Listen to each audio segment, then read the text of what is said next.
Hola, bienvenidos a esta jornada, este seminario web sobre el máster universitario en Humanidades Digitales.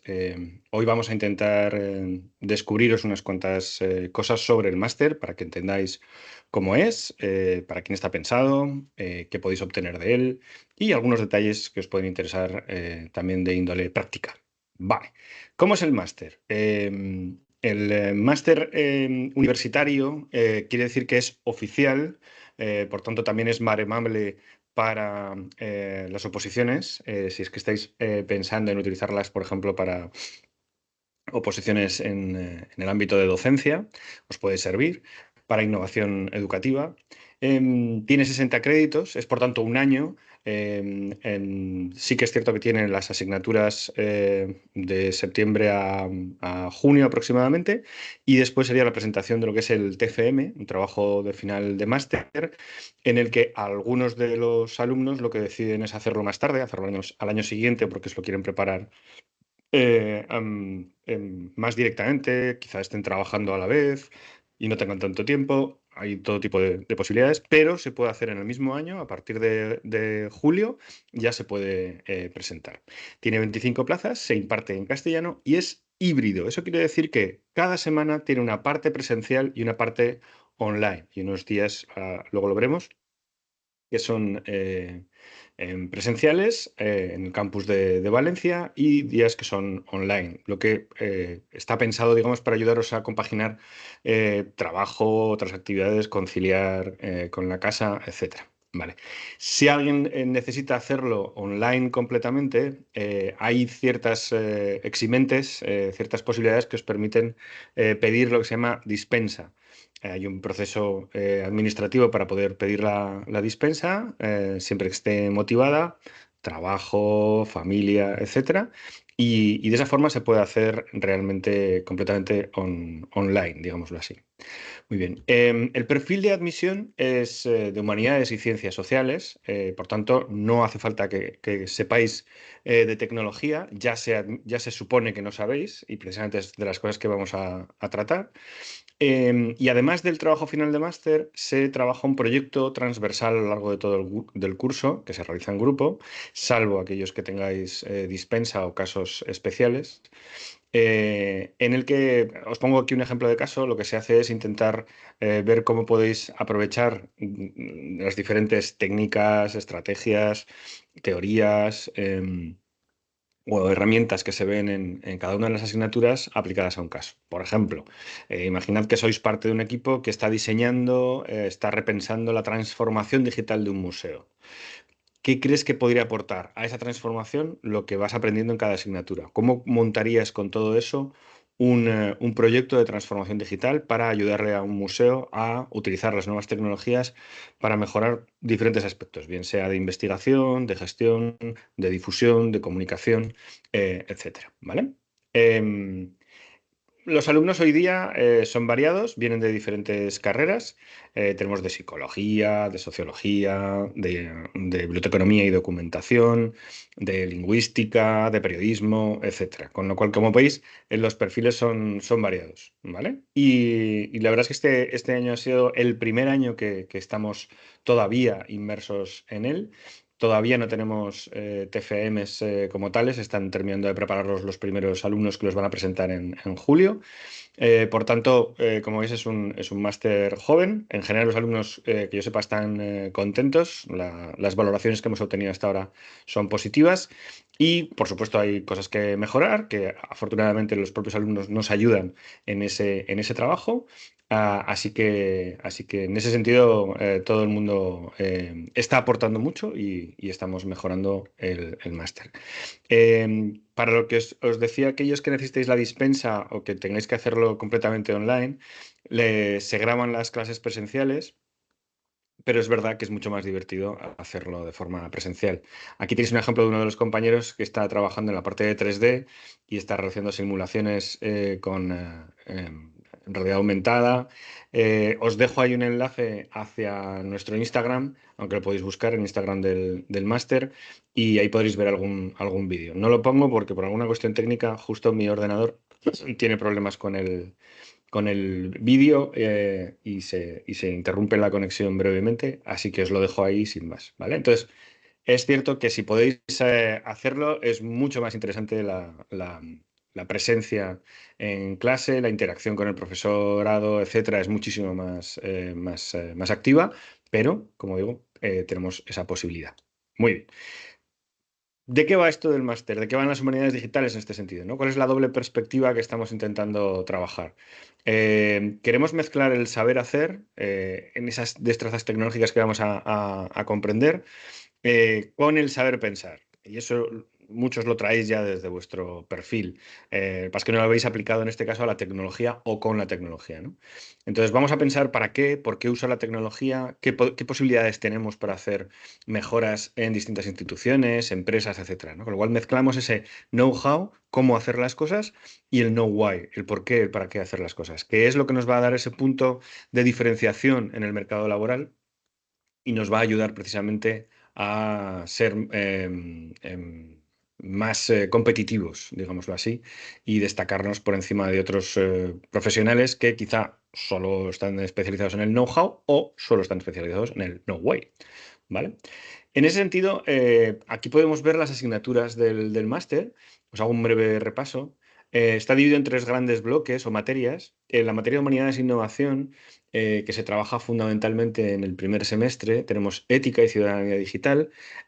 Hablamos de las normativas, de las cuestiones éticas alrededor por ejemplo, de la inteligencia artificial, de la protección de datos, ese tipo de cuestiones que nos ayudan a entender, a empatizar con nuestros clientes y los clientes de nuestros clientes o los usuarios de la administración pública para dar mejor servicio, ¿no? También trabajamos sobre datos abiertos y análisis cuantitativo, trabajaremos estadística, pero pensada para los humanistas, para el tipo de actividades que solemos hacer, ¿vale? Y por tanto, una vez más, no tengáis miedo a este tipo de asignaturas porque está pensado para quien no tiene por qué saber de estadística y de una forma muy práctica está orientado a que os pueda ayudar, por ejemplo, a realizar mejores investigaciones o análisis, bien sea, por ejemplo, un profesor el análisis de los resultados de sus alumnos, un historiador el análisis de datos que obtiene de legajos en una biblioteca o en un archivo, etcétera, etcétera, ¿vale? Alfabetización digital en humanidades o habilidades digitales en innovación humanística están también orientadas a el conocimiento de la tecnología, la valoración de la tecnología para diferentes aplicaciones y también el empoderamiento, digámoslo así, de nuestros humanistas digitales, por ejemplo, para aprender a los rudimentos de la programación, en este caso en Python, para poder realizar pequeñas aplicaciones que os ayuden, por ejemplo, a extraer datos, a gestionar datos, a automatizar ciertas tareas, ¿vale? No es que os vayáis a convertir en programadores, pero sí os va a ayudar a empezar a implementar una visión de ese know-how, una visión de lo que se llama el pensamiento computacional, una visión de pensamiento más estructurado que nos ayude a conjugar nuestra creatividad, nuestro conocimiento en las ciencias humanas de lo que es la realidad del ser humano en sus diferentes manifestaciones artísticas, creativas, etcétera, etcétera, o en sus comportamientos al utilizar un sistema interactivo, con ese pensamiento más estructurado de cómo poder o bien hablar con compañeros informáticos para programar una aplicación, o si es algo más sencillo, poder realizar nuestras propias actividades o incluso decirle a una IA cómo queremos que nos genere cierto contenido, cierta información, cierto análisis, etcétera, etcétera. ¿Vale? En la gran materia de transformación digital del patrimonio se trabaja, por ejemplo, con gestión del patrimonio digital, con una biblioteca digital, por tanto, trabajaremos catálogos multimedia, y también en extracción y recuperación de información en humanidades digitales se va a trabajar conociendo mejor patrones de lenguaje natural, extraer información de imágenes, de textos antiguos, etcétera, etcétera, para poder, una vez más, o investigar mejor o gestionar mejor cierto tipo de patrimonio documental o comunicarlo mejor después en la siguiente materia. Y la asignatura de desarrollo profesional que está orientada a a traer distintos expertos en diferentes especialidades o materias para poder ayudaros a comprender mejor la realidad laboral que hay, las oportunidades, las opciones que hay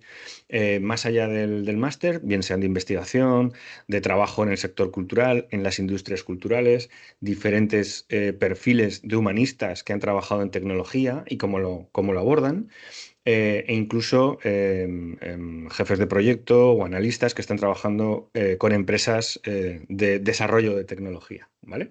También se realizan visitas, por ejemplo, este año hemos ido al Museo Etnográfico y Arqueológico de Valencia, hemos ido a la Casa Batlló a Barcelona o a la Catedral de Valencia, donde hemos conocido diferentes aproximaciones, realidades, necesidades, soluciones bien estratégicas, bien técnicas, bien informáticas para los distintos problemas que tenía cada una de esas entidades e instituciones, ¿no? Entonces, el conjunto, digamos, es muy valioso porque te ayuda a tener un abanico muy amplio de las posibilidades que puedes desarrollar a futuro, ¿no?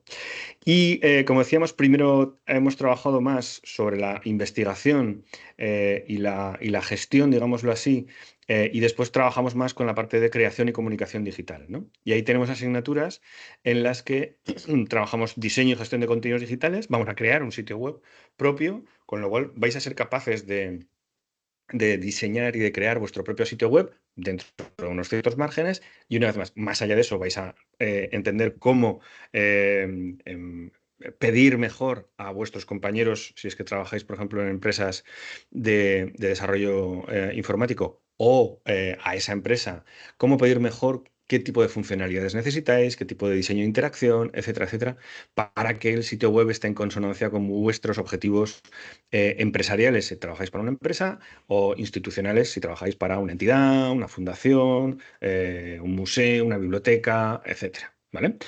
Queremos aprender a comunicar, con lo cual tenemos comunicación y difusión cultural y educativa y herramientas para la comunicación digital, ¿no? Todo técnicas y tecnologías que nos van a ayudar a permitir realizar un mejor marketing digital cultural y también una mejor difusión y una mejor técnica, digamos así, para explicar las cosas, narrativa no lineal, cómo poder mostrar a los usuarios información de diferentes formas, siempre en sistemas cuanto más interactivos mejor. Y en esa misma línea tenemos la asignatura de virtualización y 3D, en la que los alumnos aprenden realmente con el lenguaje Unity a hacer sus propias virtualizaciones, por ejemplo, para museos, para explicar, yo qué sé, la historia de Roma a unos alumnos en clase, etcétera, etcétera, escanear un objeto. Entonces, una vez más, está pensado para permitiros empoderaros y, en la medida de lo posible, ser lo más independientes tecnológicamente posible hace poco terminaban esa asignatura y ellos, los mismos alumnos mostraban los proyectos que han realizado programando ellos mismos y trabajando con las herramientas de Unity para realizar 3D. Una vez más, alumnos que no habían tocado eso en su vida y por tanto partían de cero. ¿Vale? Y finalmente ya el trabajo fin de máster, que como veis son 10 créditos, 10,5 y entonces hay gente que sí que le da tiempo, ahora veremos por qué, a preparárselo para julio o septiembre o diciembre, o hay gente que prefiere dedicar el año siguiente para hacerlo. Aunque, como digo, son 60 créditos y si uno está, digamos, a tiempo completo, es perfectamente viable terminar todo el máster y el TFM para julio. Muy bien. Como veis, la idea es que tú tengas de salida del máster unos skills, unas habilidades que te ayuden en diferentes salidas laborales y por tanto está pensado para ese escenario, ¿no? Para que a partir del máster puedas dedicarte a diferentes registros. Por ejemplo, educación. Puedes dedicarte a la innovación educativa. Por ejemplo, la investigación. Hay disciplinas en las que encaja mucho todo lo que se está haciendo, la historia cuantitativa, el tema de las industrias de la lengua, gente que quiere utilizar métodos cualitativos y cuantitativos por ejemplo, en sociología o en interacción hombre-máquina o interacción hombre-robot, por ejemplo, que también lo podemos ver. Gente que quiere trabajar más en el marketing digital o en la comunicación, bien sea de museos, fundaciones o de empresas de cualquier tipo, porque los principios fundamentales son los mismos, ¿vale? Se va a trabajar sistemas inversivos, IA generativa, o sea, inteligencia artificial generativa, con lo cual vais a tener un bagaje en ese sentido que os va a ayudar a prepararos para este escenario nuevo que está surgiendo hoy día. Y precisamente por eso os va a permitir trabajar en el mundo de la tecnología, integrándoos en equipos multidisciplinares bien como alguien que puede trabajar, por ejemplo, en contenidos, en creación de contenidos, en trabajos de marketing digital como social media, en diseño de interacción, o, por ejemplo, como coordinador o jefe de proyectos, en el que, precisamente por tus conocimientos dobles por un lado, la sensibilidad del usuario y la forma de ser del usuario, y por otro lado, ese conocimiento que te da ahora poder enganchar mejor o conocer la realidad, digamos, de los compañeros de informática, programadores, diseñadores gráficos, etcétera, te va a permitir estar en medio de esas necesidades y esas fuerzas, digamos así, precisamente para poder gestionar y llevar a buen puerto un proyecto de desarrollo tecnológico, ¿vale? Y por supuesto, todo eso puede encajar en, como digo, cualquier empresa de cualquier tipo, productos o, ¿por qué no?, en el mundo de la gestión cultural, por la parte de gestión, de organización, de estrategia, de transformación digital cultural, o la parte de analítica dentro de todo este mundo. ¿Vale? Un ejemplo, para que veáis, es un ejemplo ficticio, pero imaginámonos una alumna que podría llamarse Cristina, que viene quizá de psicología, podría ser de otro tipo de carrera que trabaje mucho la empatía, como por ejemplo la biblioteconomía y documentación, ¿no? Que tiene mucho de servicio al usuario, ¿no? Pues en este caso, Cristina, hoy día, después del máster, diseñaría esa interacción de los sitios web. Se ha especializado en e-learning y está trabajando en una empresa en la que desarrollan multimedia interactivo.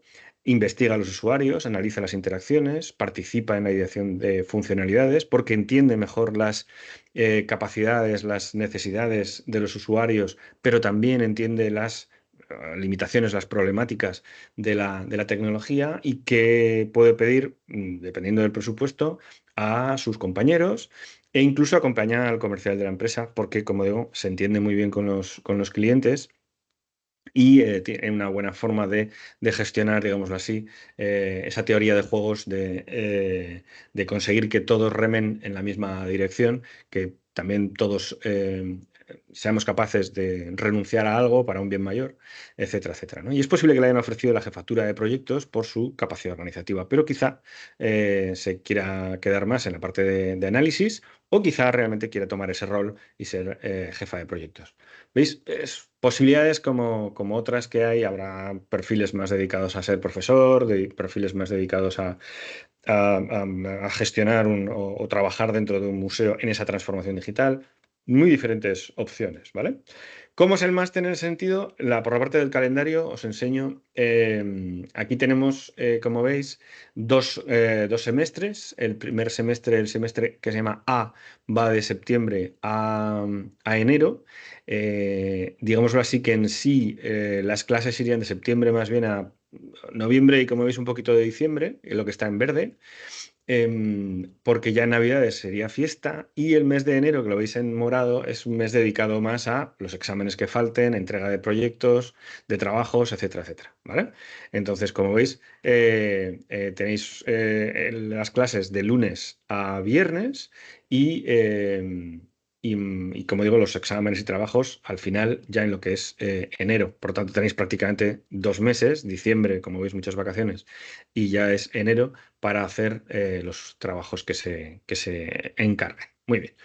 Y en el semestre B, que va de febrero a junio, lo mismo. Tenemos una serie de meses más enfocados a la docencia y el último mes de junio enfocado a exámenes y entregas de proyectos, ¿vale? Si echamos un vistazo a las horas, digamos, y los días de clase de cada semestre, aquí podéis ver un reparto de las distintas asignaturas para este curso que viene y podéis observar cómo en blanco son los días, en blanco arriba, si os fijáis en las columnas de arriba, en blanco veréis las asignaturas que son online y en amarillo las que son presenciales. Entonces, el semestre A tenemos como online los lunes, los jueves y los viernes. Y como días presenciales, los martes y los miércoles, ¿vale? Entonces, como veis, tenéis una carga de clases bastante interesante este primer semestre. ¿Por qué? Porque luego en el segundo semestre, veis cómo cambia la cosa. En el segundo semestre tenemos un día presencial, que es el martes, y 2 días online, que son el lunes y el jueves. ¿Por qué no hay clases los miércoles y los viernes? Porque esas horas están dedicadas a proyecto transversal y TFM, ¿vale? A lo largo de, vuelvo para atrás, varios meses, como veis. Febrero, marzo, abril, mayo, junio. Con lo cual, si ya podéis plantear vuestros proyectos transversales y vuestros trabajos finales de máster lo antes posible, podéis perfectamente organizaros el tiempo para ir trabajando a lo largo del curso y de esa forma llegar a la presentación de los TFMs, por ejemplo, que será en julio. La presentación de los trabajos perdón, los trabajos transversales es en junio, la presentación de TFMs es en julio, ¿vale? Muy bien. ¿Qué diferencia hay entre un TFM y un proyecto transversal?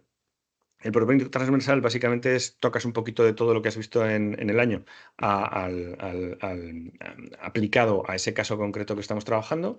Y en el TFM es una especialización, una investigación de algo que tú te apetezca, algo muy en concreto. Puedes ser utilizando una o dos tecnologías que te han gustado, que has visto a lo largo del máster. Puede ser un sector que te gusta especialmente. Puede ser un caso concreto de una empresa o una entidad que quieres estudiar en profundidad y querrías, por ejemplo, preparar la transformación digital. Hay muchísimas opciones dependiendo de con qué profesores lo quieres hacer, a los que vas a ir conociendo a lo largo del curso. ¿Vale? Por último, te dejo aquí un enlace a un vídeo muy interesante sobre las cuestiones administrativas de la preinscripción. Os lo dejo ahí para que lo podáis echar un vistazo y de esa forma no os llevéis sorpresas y estéis preparados con toda la documentación que hace falta, los diferentes pasos y entendamos ese proceso que suele ser farragoso, pero bueno, que ojalá lleve a buen puerto y que nos permita veros cuanto antes mejor, ¿vale? Y sin más, os doy las gracias por habernos atendido y aquí tenéis nuestro correo por si tenéis dudas para que nos podáis preguntar cualquier cosa. Os la podré contestar yo mismo, que soy el director del máster, o pasaré vuestra pregunta a otros compañeros más especializados en los diferentes aspectos de la, eh, del curso, ¿vale? Así que nada, muchísimas gracias, de verdad, y espero que veros muy pronto en el campus o de forma remota. Gracias.